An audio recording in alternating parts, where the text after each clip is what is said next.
Welcome everyone to the Sandburg Library Evaluating Information Workshop. I'm Marla Turgeon, your Sandburg librarian. Rebecca Eaton, our library's coordinator of library services, is co-hosting this workshop with me today. Before we start, I want to give credit to Mike Caulfield, who is the Director of Educational Technology at Washington State University in Vancouver. He researched and created the following skills after studying online disinformation and how it affects students. So in this workshop, I'm going to teach you a few evaluation skills, just like the ones the fact checkers use. We're going to move on from that outdated 10-point checklist and the CRAP methods. Those don't work anymore, and did we ever really use them anyhow? I know I always skip steps with this. What I want to teach you is a new approach called SIFT. Stop, investigate, find, and trace. We look at these more as movements from one another and back again if need be. You'll understand this a little bit more in a bit, okay? Learning these movements will help you sort fact from fiction on the web. When they're practiced, SIFT reveals the necessary background to read, view, or listen effectively before you read, view, or listen to an article or other online information.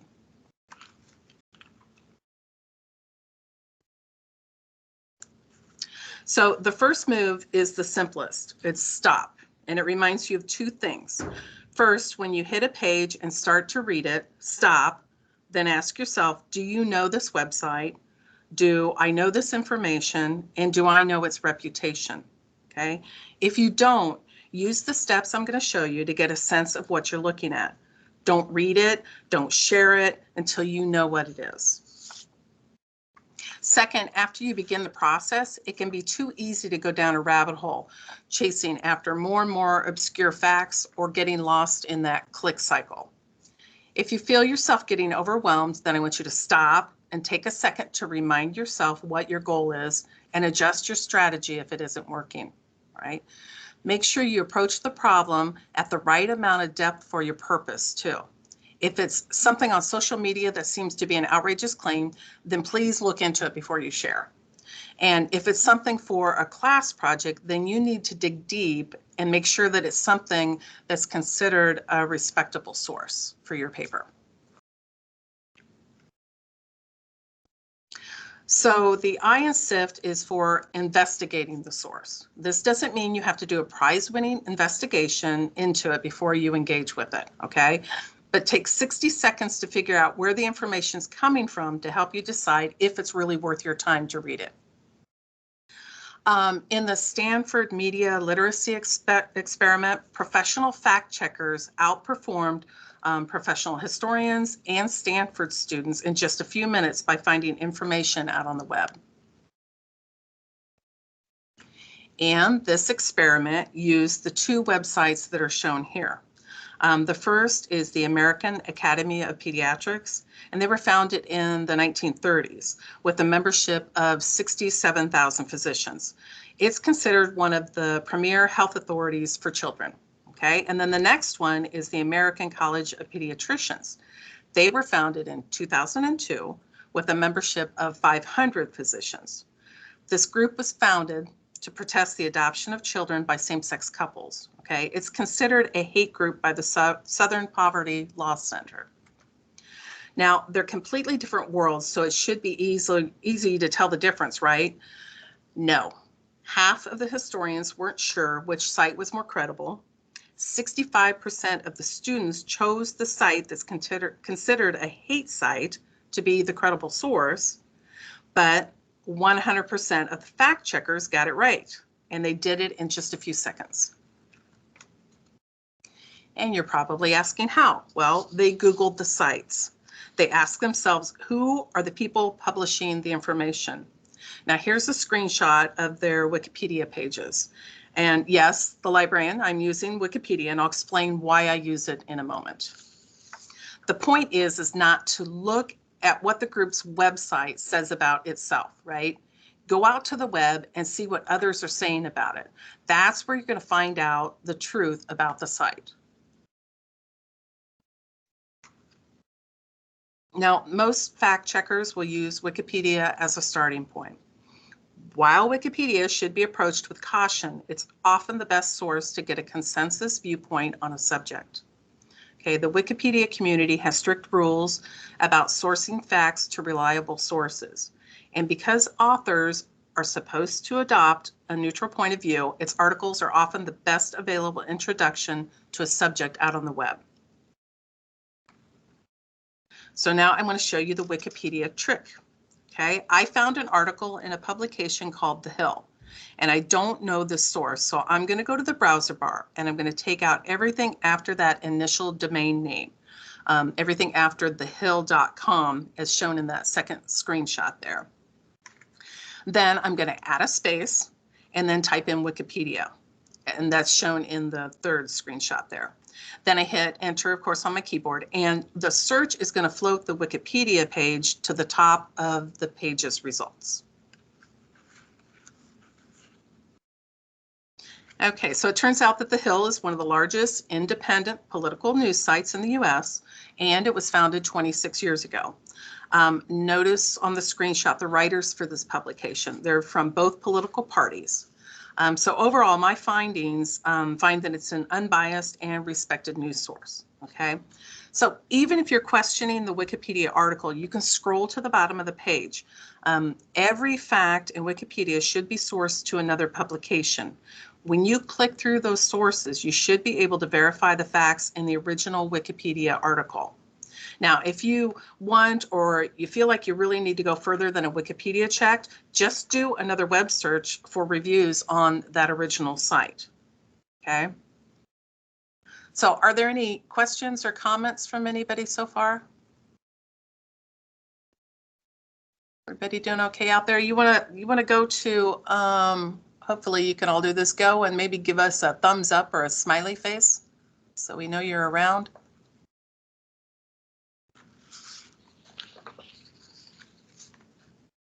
What is it, the little hand icon up there, the smiley face? There's some. There we are. Everybody's there, cool. Little heart, nice.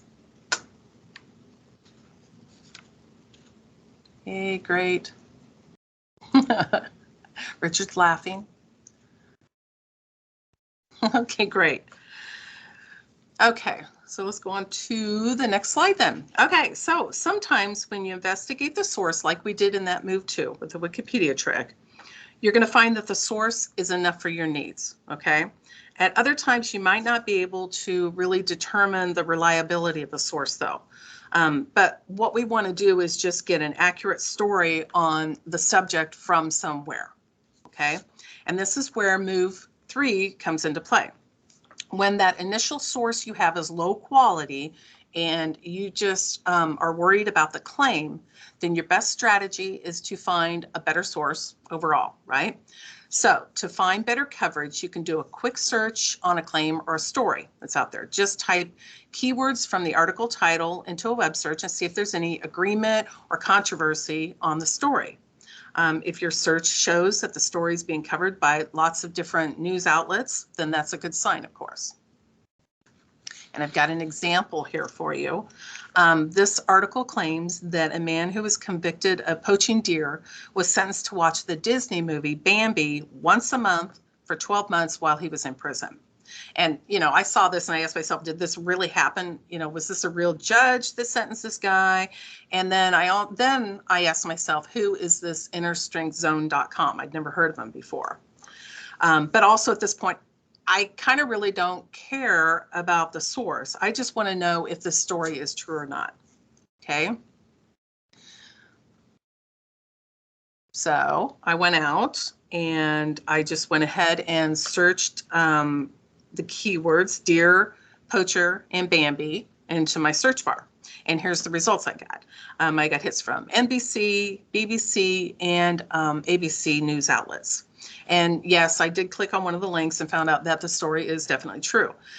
But if I want to share the story now, I would share it from one of these news sources and not that original source. Okay. And then, by the way, just to kind of follow up on this, the deer were trophy bucks and they were taken illegally for their heads. He left the bodies of the deer to waste, which is terrible thing to do.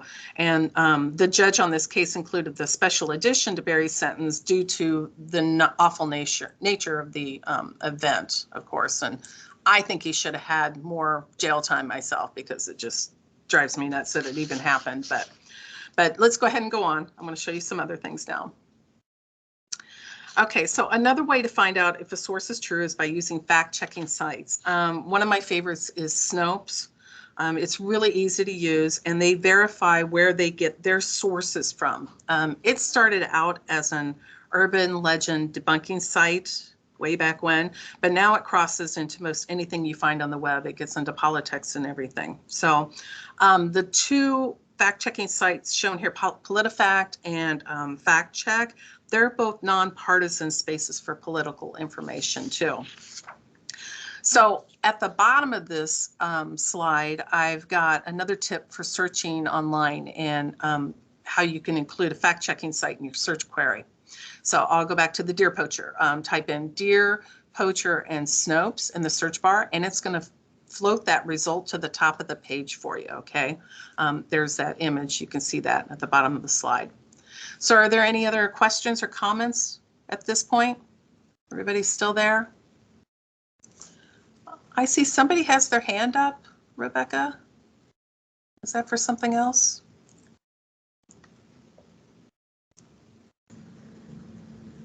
Justin, did you have a question, or was that just from earlier raising the hand? I know sometimes that stays up. Yeah, they get stuck, don't they? Yeah. Oh, it went down. Very good. Okay, cool. All right, so then let's go ahead and move on. And okay, so move 4 in the T in SIFT is the T in SIFT, and it's to trace the claims to the original source. Okay, and I've got an example of tracing claims. Okay, you can see in this headline, it's about Donald Glover getting an Amazon deal for a new project, and Malia Obama is going to be a writer on the upcoming project. Okay, now I did the Wikipedia trick to find out more about the publisher Vulture, but I couldn't find information about this source. So instead, I'm going to look for the original source of the story. And I noticed in the article that it cited the Hollywood Reporter.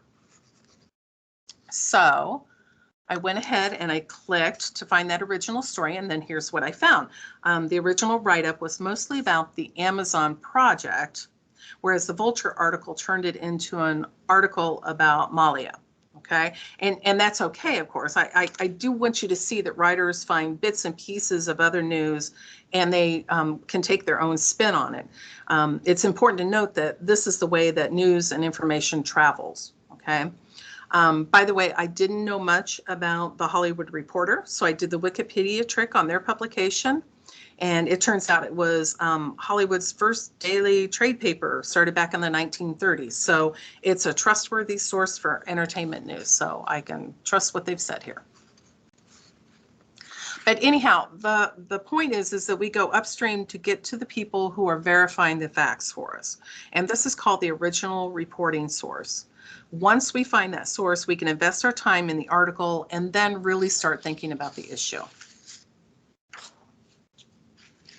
So why do we call them movements? Well, we can move back and forth between these moves. You've kind of seen me doing this so far, but here's another real life example. I spotted an article on Facebook that a conservative group shared from a publication called IllinoisReview.com. So the first thing I did was I went out and did the Wikipedia trick, and I couldn't find anything about the publication. And then I did some other web searches and still couldn't find anything about them. I kind of started down a rabbit hole of clicking to try to find that source. I was bound and determined I was going to do it. But instead I stopped and I thought, okay, this proves to me that IllinoisReview.com is maybe not a good source. And it also in the article, it didn't give me links to other sources within it. So that was another red flag for me. Kind of told me maybe they weren't very good. But now, since the article was about a politician, though, I just went out and searched the politician's name and found other articles about the same claim. So I found that the publication's not a good source, but the information they shared was correct. And if I wanted to share it or I wanted to use it in a paper or something, I would use the respected publication to do that. Okay, so as you can see, I kind of moved around the skills to check out that story. So let's go ahead and review the basics of SIFT. First, I want you to stop and remember to ask yourself, do I know this website? Do I know this information source? And do I know its reputation? If you don't, then use the other moves to get a sense of what you're looking at. Don't read it or share it until you really know what it is. Okay. The next is investigate. I want you to use a web search to investigate a news organization or other resource that you're seeing out on the web. Use that Wikipedia trick. It's a really good one. Then find. I want you to find articles with better coverage. Do a web search with a few keywords and see what other publications and news organizations and what they're saying about this issue. And remember, you can use those fact-checking websites such as Snopes and PolitiFact. Okay. And then the last is trace. I want you to trace it back to the original source to verify those facts. Click on the follow links or the sources that the article cites at the end and look at that original context to decide if the story that you're reading is true. Okay.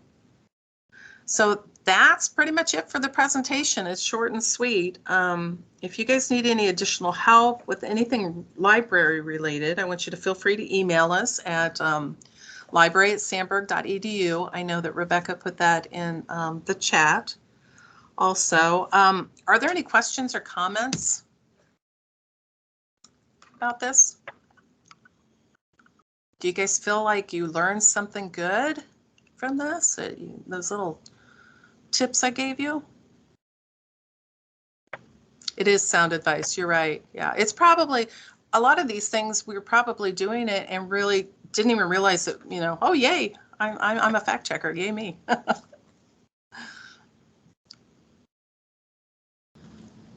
Anything else? Are we good? Well, you guys can go if you're ready. No more questions. I thank you for being with us. I hope you learned some good stuff and it's enjoyable.